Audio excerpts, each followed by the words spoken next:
The LouieTeeNetwork is powered by MusicHead University. MusicHeads, classes in session. Turn me up. Enroll on YouTube now. Link is in the description. Who else could it be but me, your man, Louie T? Welcome to the Command Post Live. You know what it is. Post up. Take command. I, of course, am your Commander-in-Chief, Louie T.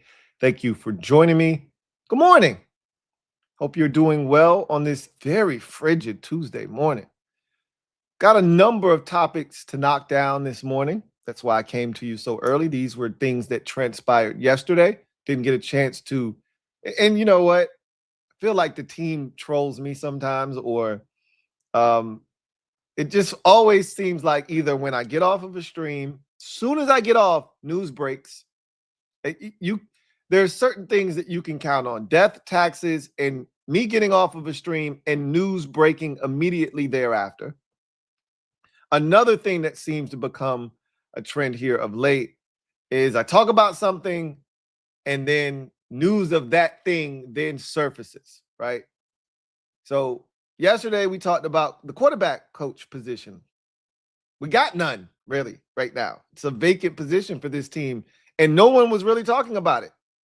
I talk about it and then we get news about them potentially interviewing someone. Now, this is a request. We'll talk about that.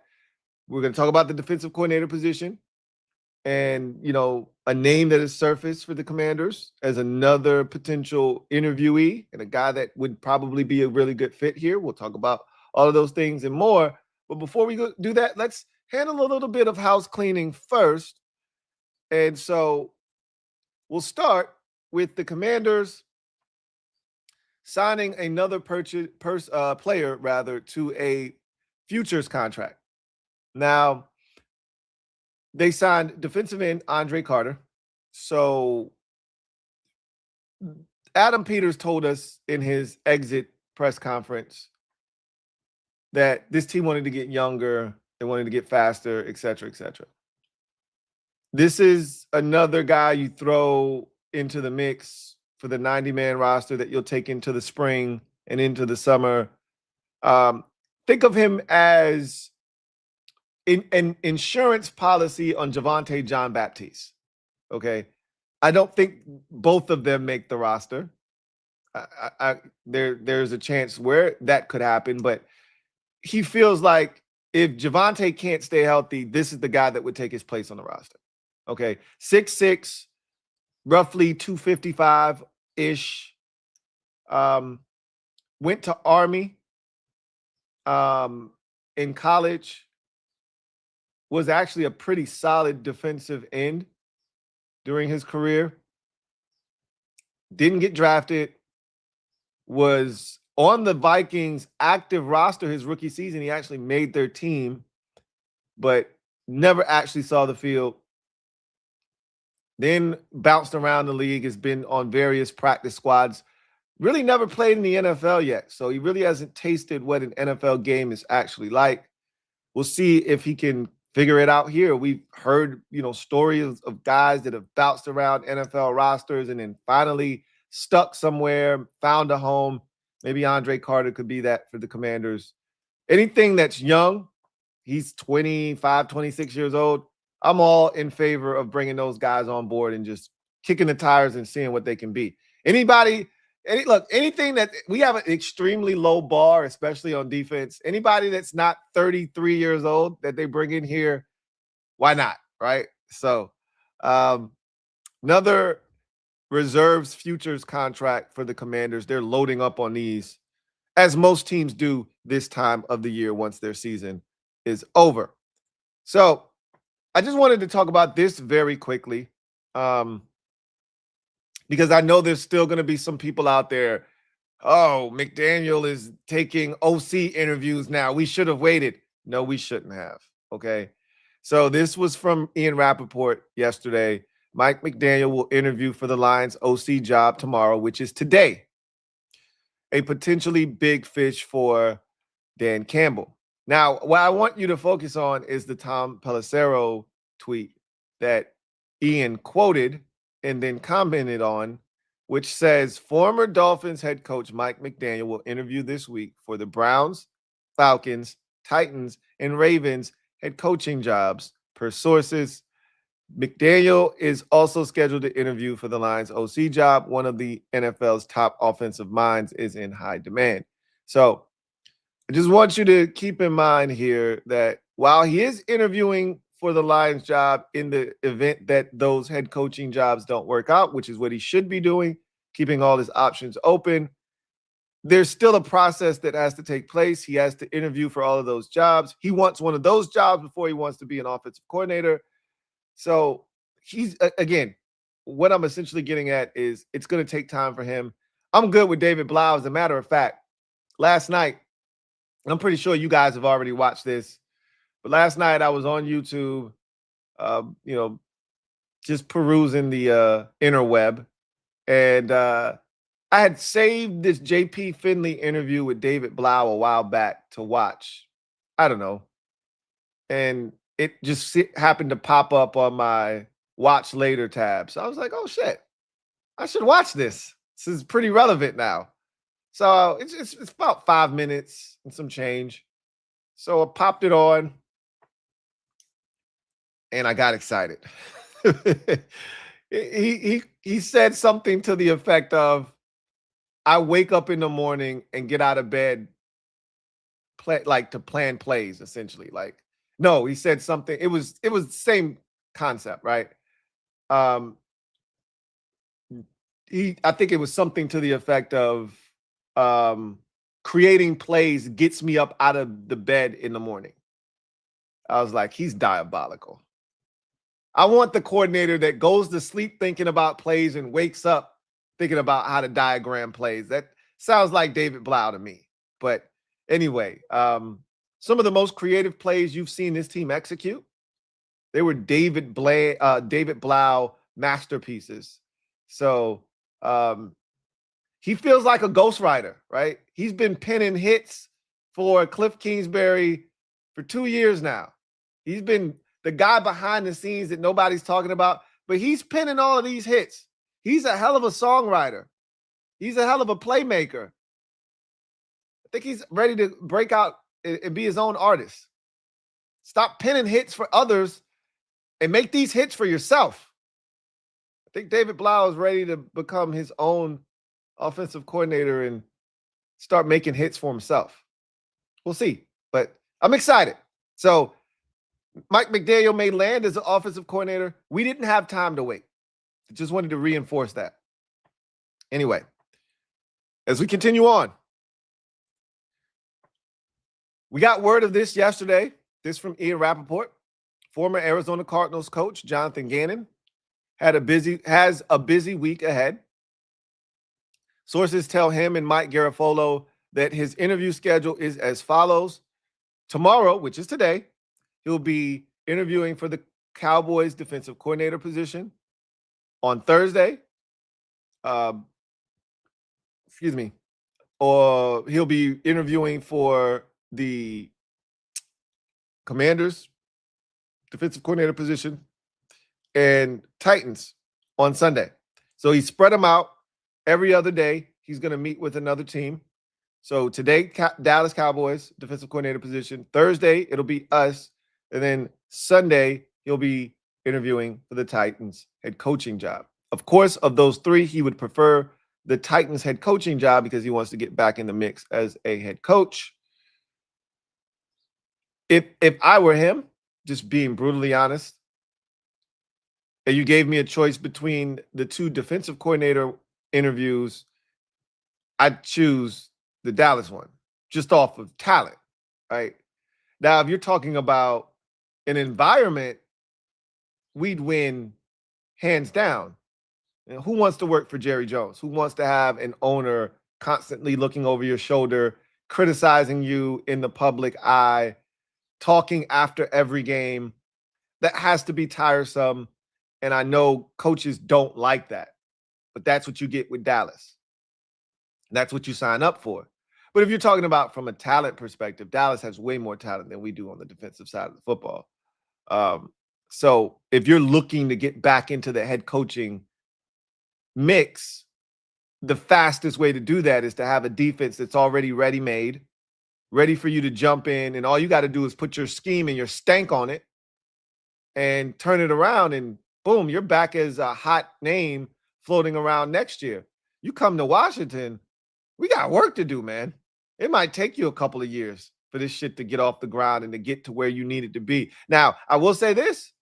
Look, with both of those jobs, Dallas and Washington, if you go in there and turn it around in year one, you're going to be in the mix for a head coaching job if you've already got that on your resume. Both of these places suck, right? Dallas's defense is abysmal. So is Washington's. The difference is they actually have talent. We don't. Did you see Donovan Ezeraku got arrested? Not that it matters. I don't care. I hate that players' private life becomes public. I hate that.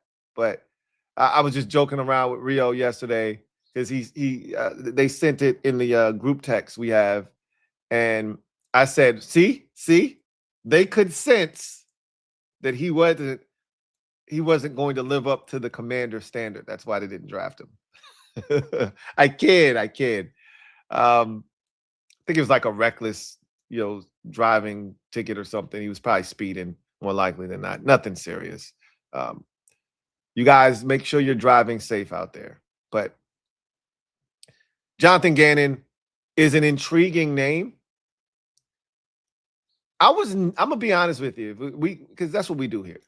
I was never the biggest Jonathan Gannon fan when he was in Philadelphia as a defensive coordinator. I've always been of the mindset with Philadelphia that they've always had elite talent defensively.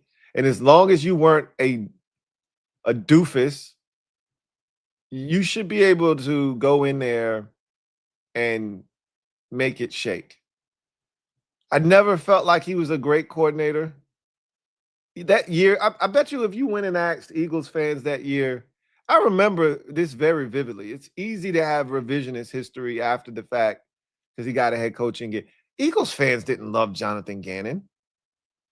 They didn't. They wanted him gone, as a matter of fact. They blamed him for the Super Bowl loss. He was a solid coordinator for them. But I never was like, man, like I loved Shane Steichen, and I was so glad when he got the head coaching job. Get him the hell out of here. Damn, he's good. I didn't feel that way about Jonathan Gannon. I thought he was a basic defensive coordinator. Played a lot of zone. You had to beg him to blitz. Does that sound familiar to you? We don't have the guys up front to just rush forward. We're not the Houston Texans. Newsflash. Vic Fangio doesn't blitz a lot with the Eagles because he can. He doesn't have to. He can rush for and affect the quarterback. We can't do that. We're not good enough to do that. I don't think Gannon is going to be like this great fit that a lot of you believe he's going to be here. It's cool to have a name out there, but I don't know if he's creative enough. I'll just be honest with you. I told you I would have much rather had his defensive coordinator, Nick Rallis, who was calling the plays in Arizona, but we'll see. I've already told you my bar is set extremely low. He would actually exceed the bar of which I was expecting, not by much, because I'm not the biggest Jonathan Gannon fan, but beggars can't be choosers. We need a defensive coordinator. And I don't know if you caught wind of the John Keim show he put out yesterday with Nikki Javala, but from what I gathered from them, it sounds like everything that I told you. I mean, I do a pretty good job of predicting when I feel like I got a handle on what's being done. And I told you, I listen to what's being said, and then it's easy for me to draw inferences based off of what I've been told. They haven't lied to me yet. Adam Peters and Dan Quinn haven't lied to me yet. So when they say something, I have no reason to disregard it. I take everything that they say to heart because everything that they've said basically has come to fruition. They haven't lied to me yet. So Dan Quinn said, doesn't matter who we hire, I'm going to have my hand in the defense. He's going to be a part of it. So gathering intel from John Keim, he basically said they want a veteran defensive coordinator. So any of those young upstart defensive guys that haven't done it before, they're not really interested. And if you look at the names of guys that they've interviewed, outside of maybe Joe Cullen, it's been a steady diet of veteran defensive coordinators. They're going to want someone, if at all possible, that's been a play caller in this league before, and someone that Dan Quinn probably knows. And I've referenced all of this because it makes sense that it'll be somebody that he would have either worked with before, crossed paths with before, or is familiar with enough to the point where he can be hands-on with them defensively. Again, if I don't know you and I'm bringing you in here, and again, all of this will be ironed out during the interview process. This is why you have interviews. So you can tell someone right out of the gate, hey, this is what we're looking for. And if this isn't the place for you, cool. But this is what we are going to try to do. And, you know, their favorite word, their buzzword is collaboration, right? Collaborative effort. So that's what they're going to say to you. Like, hey, we want to have a collaborative effort here on defense. You know, I believe the Cowboys are going to allow someone like Jonathan Gannon to just call the defense. I don't think they're going to tell him what he needs to do or, you know, be all in his mix. You just got to worry about Jerry talking shit about you after every game, because Jerry talks after every game. Jerry talks, and his son talks on radio programs throughout the week. You just got to worry about them criticizing you and just being under the most intense microscope you've ever been in your life, because it's the Cowboys. You know, if you're okay with that, knock yourself out. You won't have nearly as much scrutiny here, but you won't have nearly as much talent. And you have to worry about Dan Quinn being a huge part of what you're trying to put together defensively. So every place has its quirks. Every place has its positives and its negatives. We'll see what Jonathan Gannon decides to do. But just remember, he's another guy on the list of guys. But you see the difference between Jonathan Gannon and some of these other interviews, like the Joe Cullen one, where it wasn't in person. It's over Zoom. He's probably going to come to DC and meet them in person. That's why he's got space in between these interviews. He's probably going to meet with them because they actually covet him and respect him enough to actually set aside some time where they'll actually meet with him face to face. That's when you can start to take some of these interviews seriously. But again, Jonathan Gannon is a name that would warrant an actual in-person interview, right? And then lastly, I talked about this yesterday. Go figure that we would get some information on it the day that I literally have a conversation with you. Like literally, as soon as I got off my stream, this tweet came out from Jordan Schultz. I talked about yesterday. No one's talking about our quarterback coach room. Like no one's really referencing the fact that we don't have a quarterbacks coach. This is the first time I've heard anybody mention Commanders and quarterbacks coach in the same sentence. So Jordan Schultz writes, sources, the Commanders have requested an interview for Panthers assistant QBs coach Mike Bercovici. Excuse me. If that name sounds familiar, Mike Bercovici was a quarterback at Arizona State in the early to mid 20 teens. And then get this, he was with Jaden for 1 year as a graduate assistant at Arizona State back in 2019. So I talked about yesterday, and let me finish the tweet.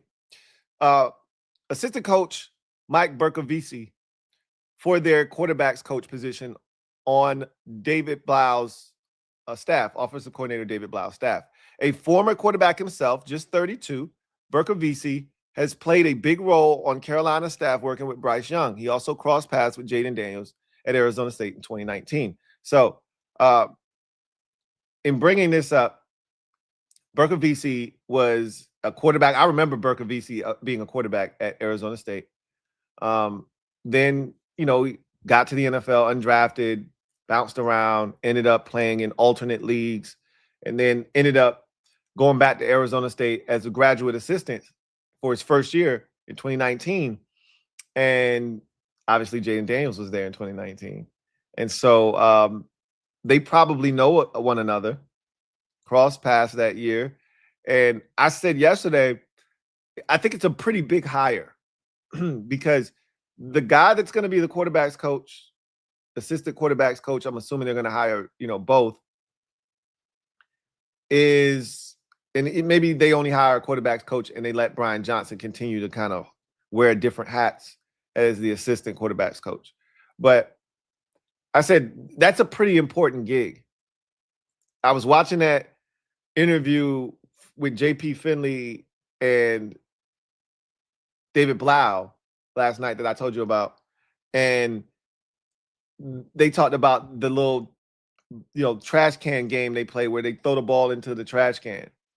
And, he talked about him and Jaden being hyper competitive and just a lot of fun.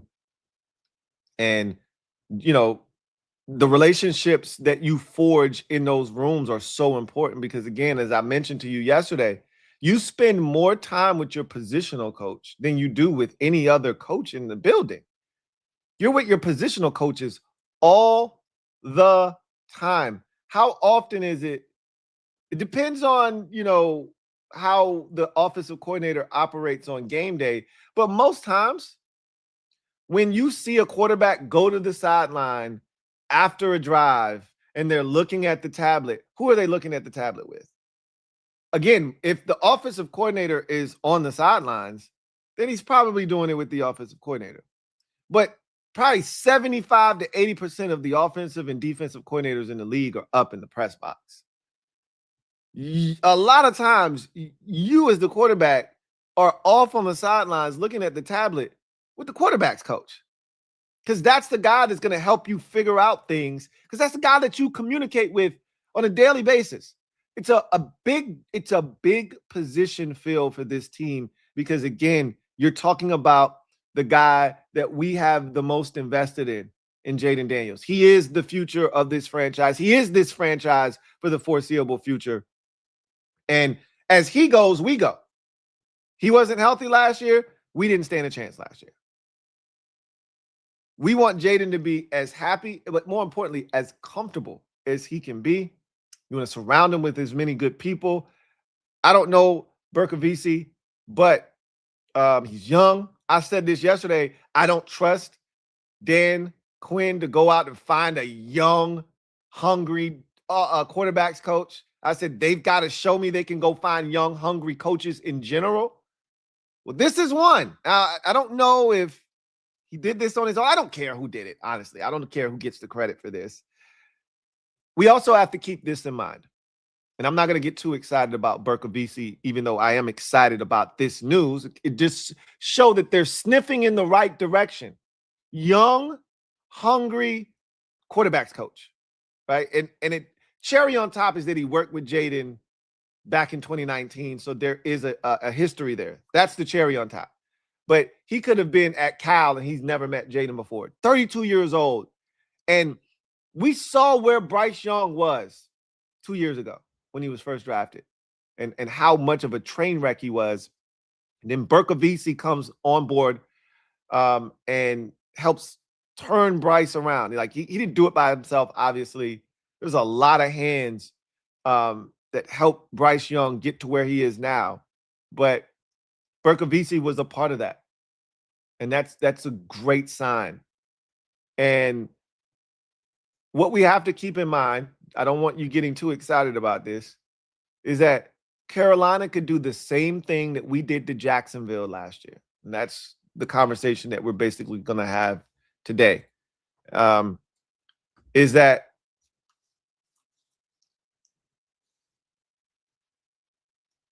we only requested an interview. Okay. We only requested an interview.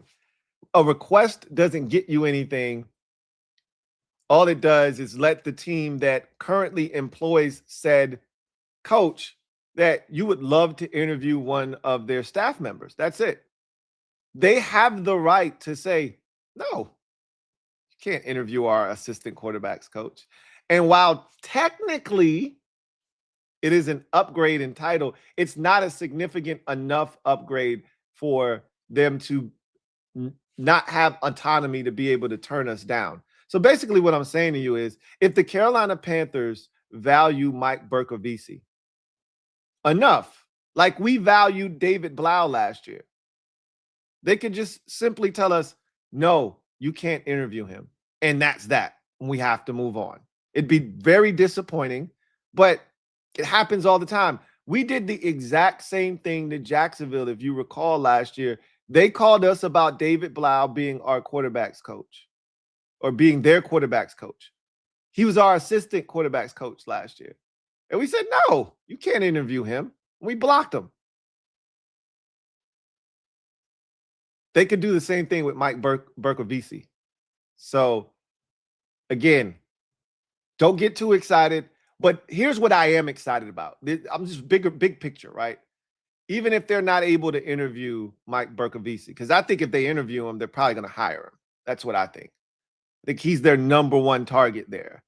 But if they're not able to interview him, if Carolina blocks them, which is highly likely, okay, again, if they value Bercovici, that could easily happen. Now, I will say this.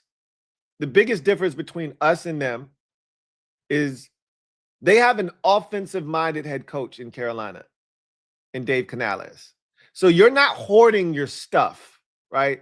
You want to see young guys get an opportunity to grow and blossom elsewhere, because they don't need Mike Bercovici to be their offensive coordinator ever, right? Like, we have a defensive-minded head coach, so we have to block teams from coming to get anything talented here on the offensive side, because we may need that guy later down the line to be our offensive coordinator. The Panthers have an offensive head coach in Dave Canales who calls the plays. So their quarterbacks coach, more likely than not, is never going to ascend to offensive coordinator. Now, you may ascend to that in title, right? Because teams like the Rams, guys get hired from the Rams as offensive coordinators all the time. Matt LaFleur was an offensive coordinator there. I think Mike LaFleur might be the coordinator there now. They're not calling the plays. Sean McVay's calling the plays. But hell, if you're under Sean, by osmosis, you have to be, really good at calling plays, right?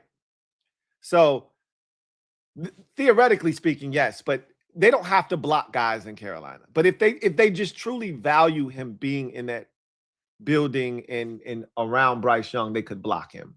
But usually you want to see guys grow, right? Especially if you don't necessarily need them to fill a void on your staff anytime soon. You normally don't want to block a guy from becoming, a quarterbacks coach if he's an assistant quarterbacks coach. You don't want to do that. So we'll see. But I think our situation was vastly different. And you see what happened. We blocked David Blau last year, and now he's our offensive coordinator. So I'm excited about where they're sniffing around. This is the type of guy that I've been talking about, like young, innovative, former players. I think I specifically said I would love it to be a former quarterback.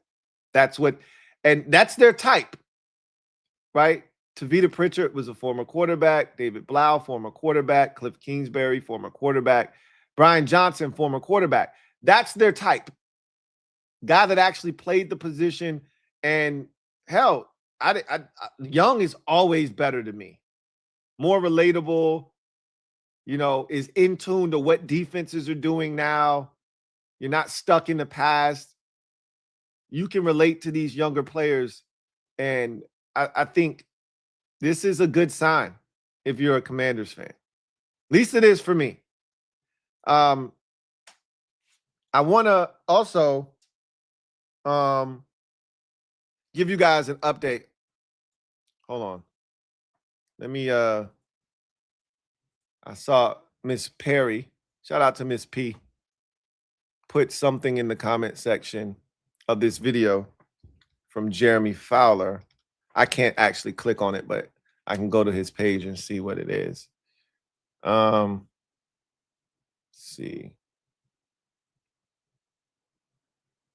Is it anything?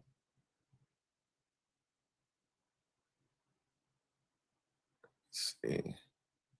Doesn't look like it's anything that's noteworthy for us. Oh, I don't know how I got so low on his, but I'm moving up. I'm moving on up the ladder. So I think I'm going to run into it eventually. All right, here we go.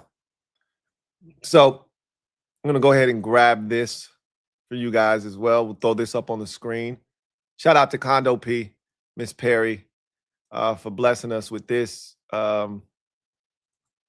information. So we can talk about this too while we're at it.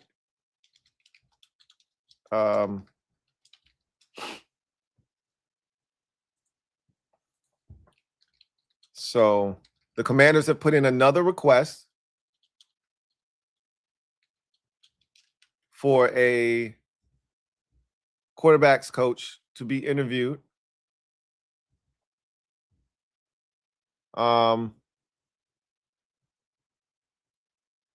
And I like what I see. So I'm going to pull this up for you guys.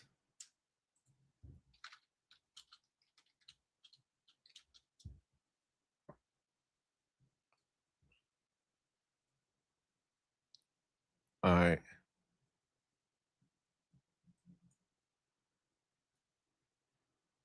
So let's pull this up now. Big shout out to Miss Perry for this.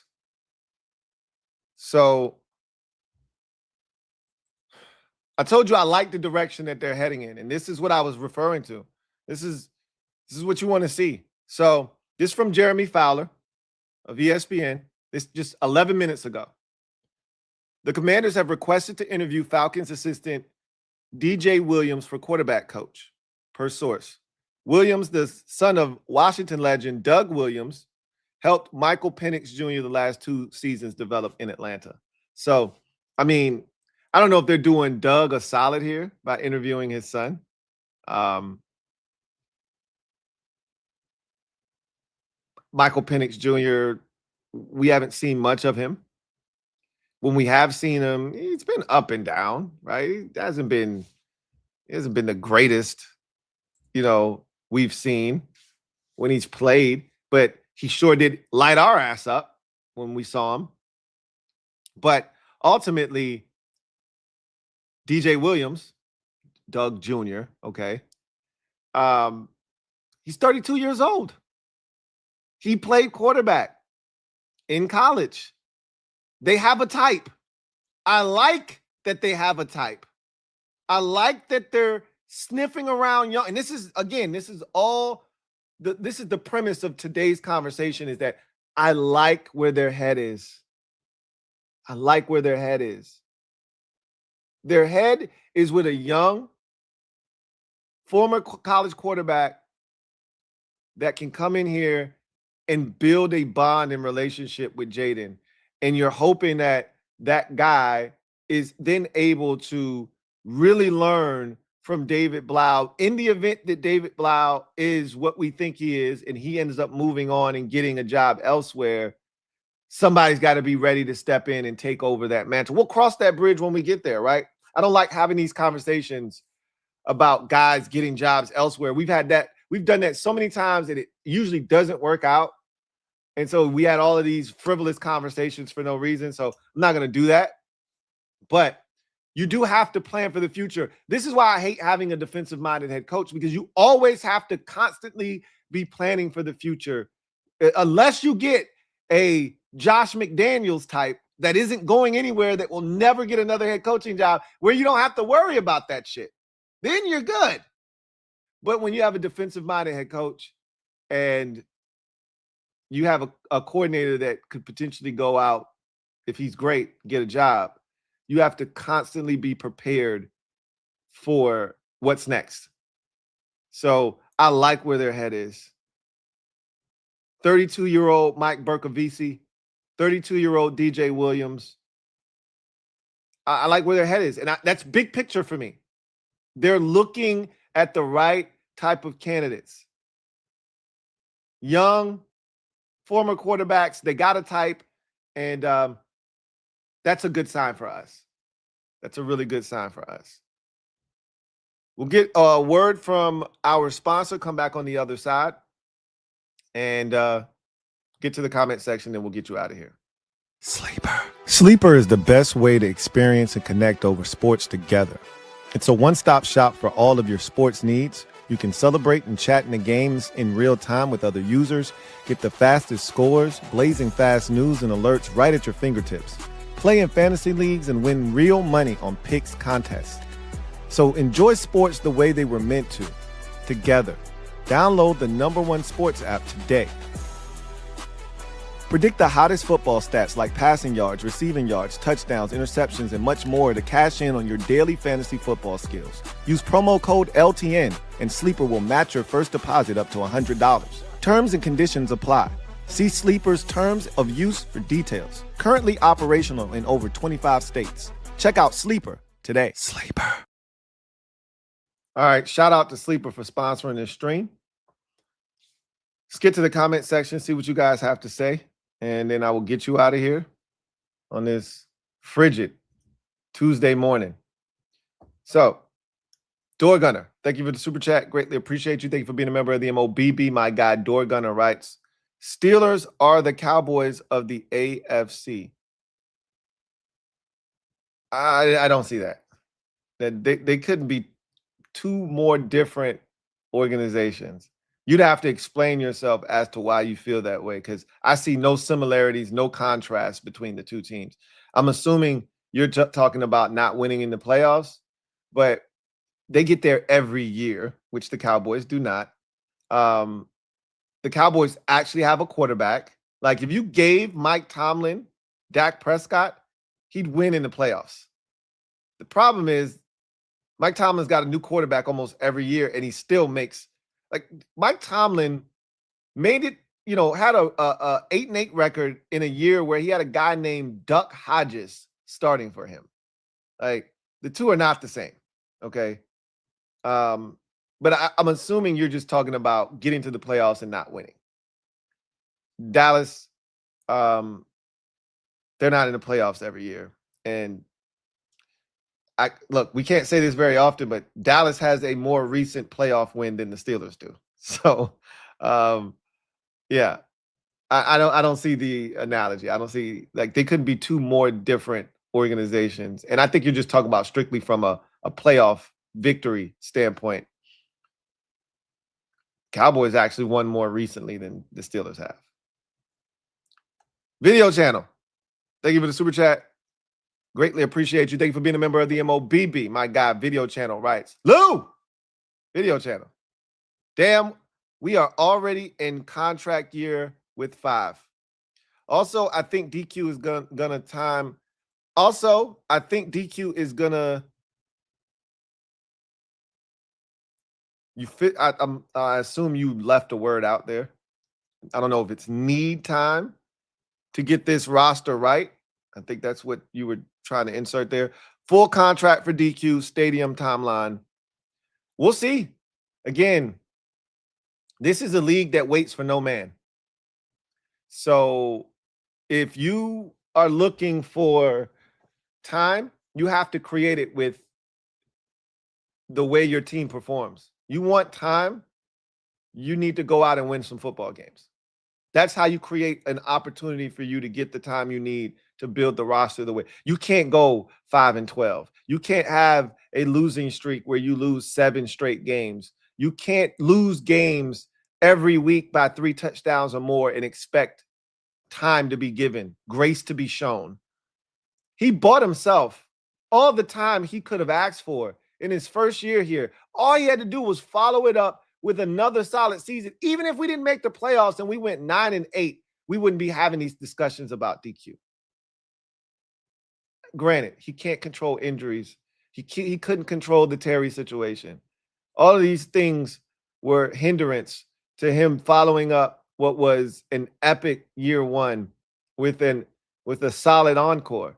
But again, elite coaches in the face of adversity figure out a way to make their team a viable option to win football games. Dan Quinn didn't do that. We weren't competitive at all during that stretch of late October, basically the entire month of November into December. We weren't competitive. It was a shit show. It was a joke. So, yeah, he may need time to get this roster right, but you have to earn that time. You can't be going 5-12 and expecting time to be on your side. So I don't know if he gets a full contract or not. I am of the belief, and I've said this to you, that I don't think DQ's seat is hot going into the season. I don't think it's hot. Is it lukewarm? At best, it is lukewarm. Because I think he and Adam Peters are like this for now. And I don't think Peters is looking to move on from him. Peters' job is not in jeopardy at all. And this is his hire.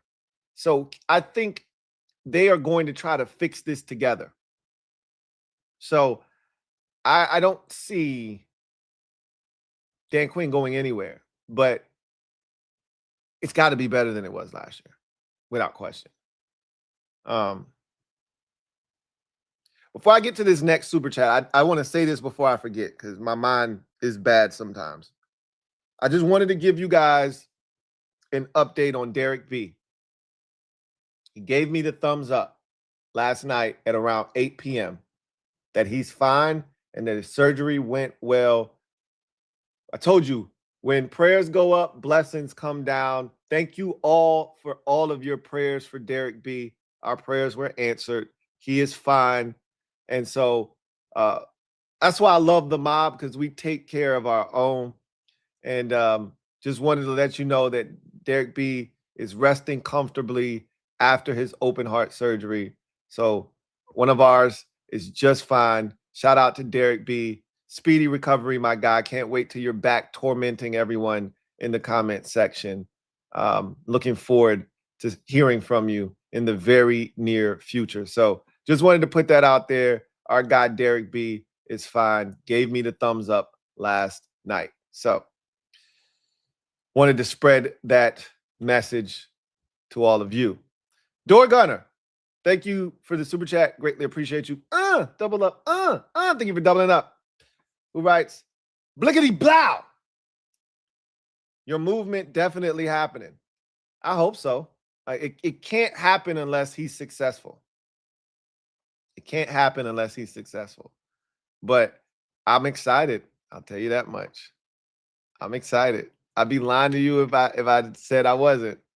And watching him talk and knowing how high they are on him in that building, and then seeing some of the plays, seeing some of his work, some of the plays that he was credited with penning, right? I told you, he was the ghostwriter of this offensive staff. He was the ghostwriter. Some of your favorite hits over the last 2 years, those were David Blau penned hits.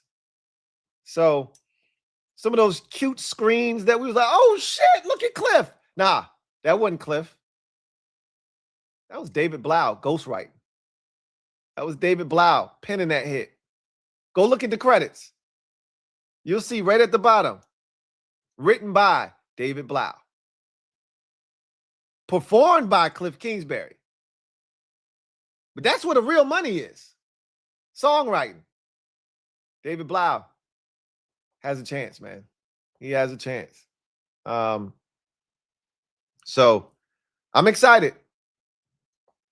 Bart Scott can't wait to see how it goes. But in any event, that was the last super chat.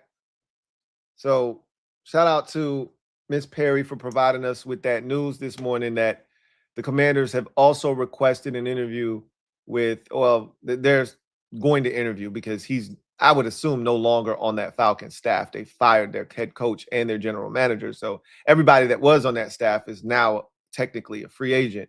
So they're going to interview DJ Williams, a little bit different than the Carolina situation where he's still a part of a staff that is together. They just got out of the playoffs, and hopefully they don't block us. They allow us to talk to Mike Bercovici. And I really think that if they are allowed to interview Bercovici, they're going to hire him, to be honest with you. But if they don't get a chance, they'll have an opportunity to pivot to a guy like DJ Williams or someone else. I think they're just getting started with this search. But again, Bercovici feels like a really good fit. And then you throw on the Jaden Daniels connection.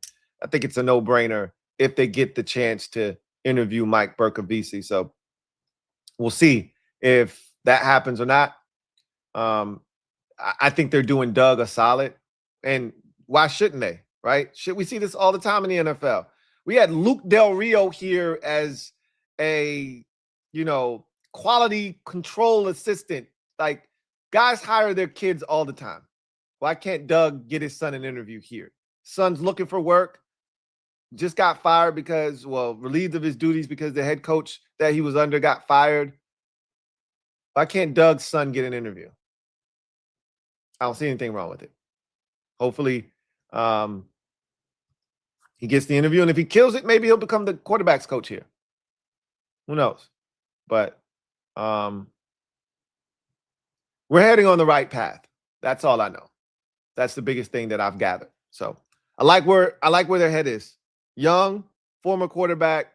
It fits the vibe of the building. It's what they were doing with Tavita, David Blau, Brian Johnson. Same track record. I think we're heading down the right path. So in any event, I digress.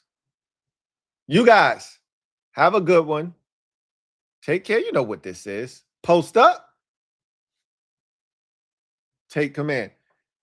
Aubrey, you're absolutely right. Calling plays and drawing them up, two different things. Two totally different animals.